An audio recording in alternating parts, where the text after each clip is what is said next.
Mel 2204, your pageant vlogger host. Subscribe. Magandang araw Pilipinas and good day pageant lovers. This is the evening gown performance of Miss Supranational Philippines Maria Katrina Ligado in Miss Supranational 2026, the preliminary competition. Let's watch her performance. Sa aking pananaw, ipinakita ni Katrina Ligado ang isang elegante at world-class na preliminary evening gown performance sa Miss Supranational.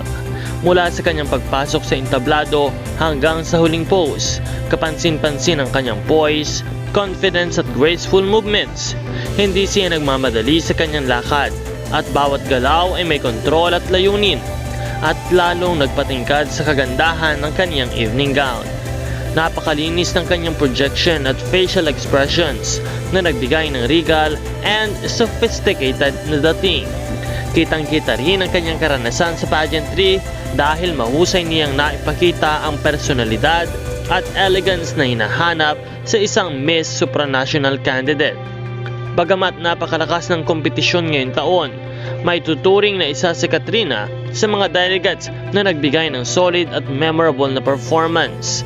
Ang kanyang presentasyon ay nagpakita na handa siyang makipagsabayan sa pinakamahuhusay na kandidata sa buong mundo at ipaglaban ang ikalawang Miss Supranational crown para sa Pilipinas. Patuloy pa rin ang kanyang laban sa kompetisyon sa kabila ng hindi pagpasok sa Supramodel Challenge.